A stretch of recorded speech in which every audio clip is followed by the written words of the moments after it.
Hey guys, this is Matt, and today we are talking about Super73's customer service in 2024. Now, I've had a Super 73 bike since 2020. I got one kind of late in the year after I moved into Manhattan from New Jersey, and I've been using it ever since. I started with an S1. That one had issues.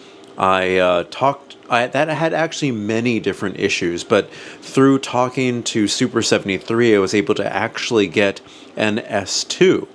And throughout those issues, it may have been a battery thing, it may have been something else, but all through that process, they were great with actually getting back to me, getting things done, and I was very happy with what I had to work with. And I would always think, hey, if I do have an issue, I know that I can reach out to them and I can get that solved.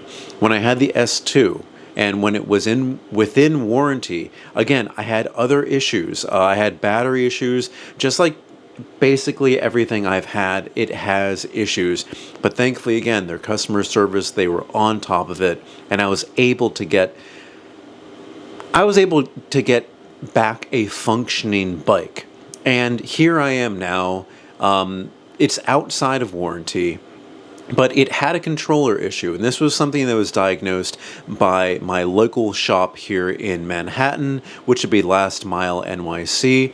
I do have recommendations because they are an officially licensed repair shop with Super 73. They can put in claims for you if you're under warranty.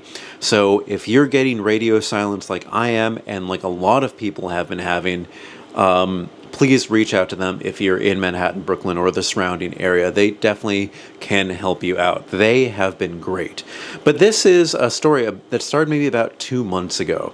So all of a sudden, I was going to move here from my old place in Midtown, and I was using my bike to kind of move things back and forth, and then all of a sudden, the bike was stored inside my apartment.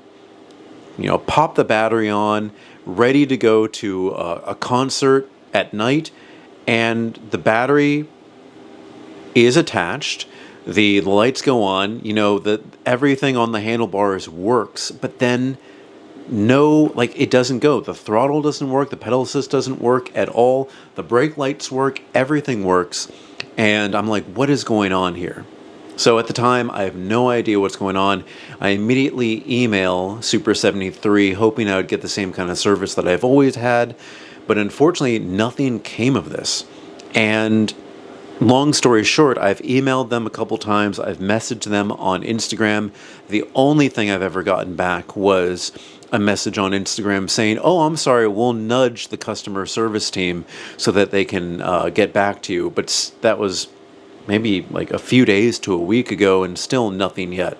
And it's been really embarrassing. And again, this is a bike that's outside of warranty, so I understand that there are certain things that I have to cover, but with Super 73 having customer service, this is something that they need to get on. And again, it's embarrassing. And again, it's not something happening just to me, it's happening to everybody, it seems.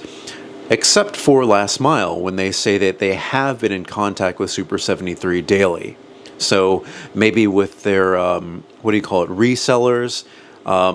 Is that what you call it? A reseller? If they do sell Super 73 bikes there, maybe wholesalers, yeah. They have contact info, maybe a different team responds, but the general customer service, nothing's coming from them. But what I do is I take it to Last Mile because that's all I have to do. I have to, put it in an Uber. I have to ship it over there, and they have to do a diagnostic, which takes a lot of time. I have to pay for that diagnostic, and they come up to the fact that, okay, this is a controller issue, and we have to order a new controller. Now this becomes a new problem because it took maybe about a few weeks to a month to actually get that controller, and then they were able to install it. Had to pay for that controller, had to pay for the diagnostics, had to pay for the work that's being done. Again, Super 73, not responsive at all to 2 emails and multiple, instant messages. But Last Mile, again, thankful. This is not a sponsored thing for Last Mile. They are just great in this particular situation. I'm very happy with them. But I've been asked by people, and I see people on Reddit and I see people all over asking, hey, should I get a Super 73 in 2024? And my short answer is no. My long answer is maybe wait until something changes, but for now, for all of these trials and tribulations that I've had in the past, they have been great to actually get me a response at the very least to diagnose things, because that's what they can do. We can easily go into the app connected to the bike and just kind of route things in, and they can get a diagnostic of what's actually going on.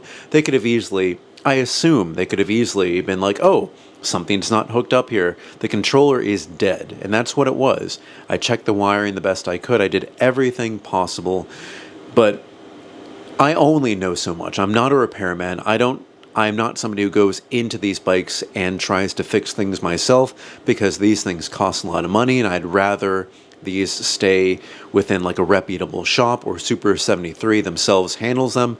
But for me, it's extremely frustrating, because this used to be, and I've made multiple videos on it, the customer service was great. They did an amazing job at just getting back to me at the very least, and then getting these problems solved. And I was telling everybody, yeah, you should go for Super 73. But now, I mean, the bikes that they are releasing are great.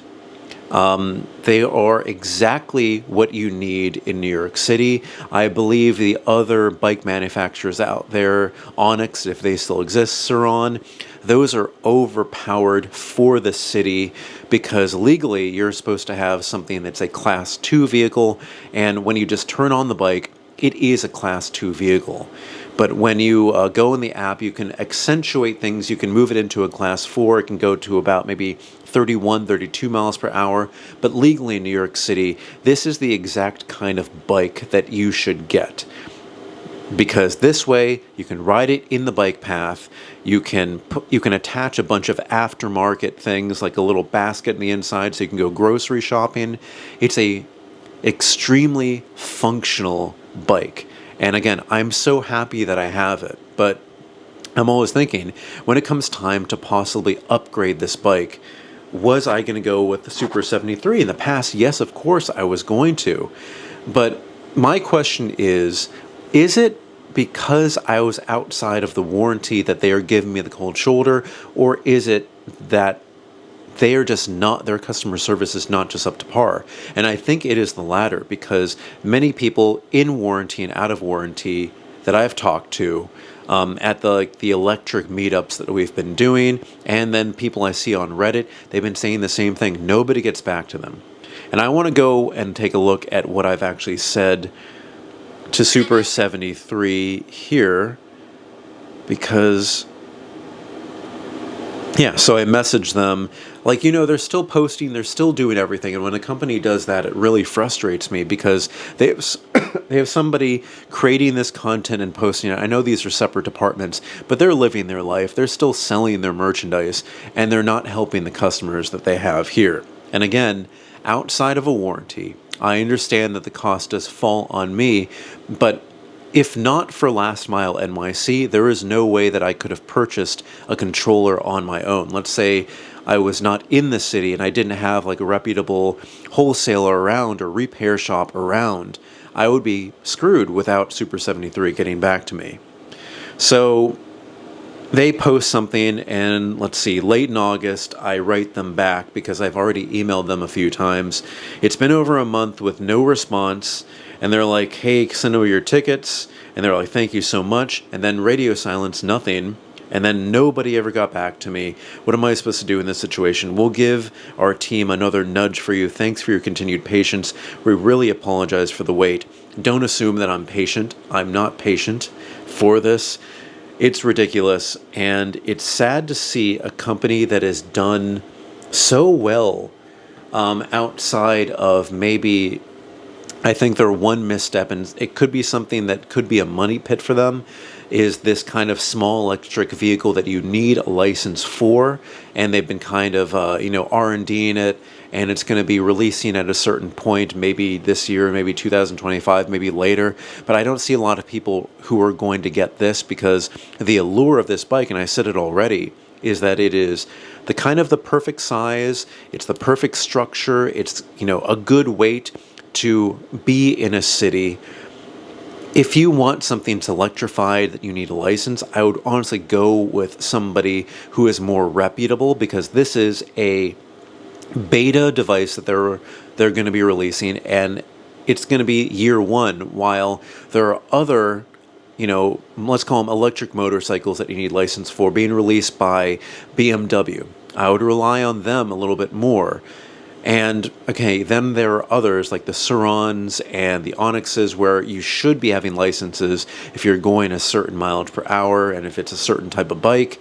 But I guess that's not what we're talking about. I'm just thinking Super 73 needs to focus on what works for them. Maybe that they've sold as many of these types of bikes to as many people as they have around the country and in other countries, and they've saturated the market. Maybe that's just it. You can't really put all your money into a new product, because this is how companies die. Like Boosted Boards, when they were just skateboards and they tried to release a scooter, which kind of killed them financially. There are other reasons too, but that's one of the reasons. I can kind of see the writing on the wall, and for a while I was like, is Super 73 going out of business? And I go talk to Last Mile, and they're like, no, we still get responses. And I'm like, thinking, okay, I'm really thinking nobody's responding. What else am I supposed to think? They're like, no, don't worry about it. They're still in business. It's a lot to get through, and if you're struggling with this, I'm sorry for you too. So please put everything in the comment section below, but don't forget, if they don't reach out by email, email them again. I know their immediate responses. Please don't send multiple emails, because it makes it harder for people to get back to you. Send multiple emails. Flood their inbox. If you are not getting the response that you need, whether you're in warranty or out of warranty, you need to make sure that you are heard. I do not care if they have one person or if they have many people in their customer service team. That company needs to do better, and they also need to hire more people. If you're hard pressed as a company to find customer service people, don't be. There are so many people out there looking for work, looking for remote positions that they would be able to do this. You know, if you want somebody in-house, hire somebody in California. There are people who know about these bikes and who would definitely jump at, you know, the opportunity to work for a company like Super 73. Get on this. It's 2024. I don't recommend purchasing anything from Super 73 until they fix this issue. If you're from Super 73 and you're watching this, get on it. I don't care what position you are. Get the customer service people back. Get more people, get them responding in a timely manner, because this is ridiculous. It's been 2 months with nothing from them. For all my anguish, I want them to pay for all of this. This is my short thing, and this is something I've sent like multiple emails about, because I know I'm not under warranty, but I've wasted so much of my time, and they've been, I guess, kind of disrespectful as a prior customer to me. I want them to pay for this. So Super 73, you've disappointed me, and you're disappointing a lot of your customers. And because of people like me who do not recommend you to future customers, you're losing out on them too. So get on it. All right, guys, if you have any comments or questions, put it in the comments section below. Don't forget, I'm on Instagram and Threads at M8B9. You can email me at CreativeNYC2024@gmail.com. Thank you so much, guys. I will see you next time.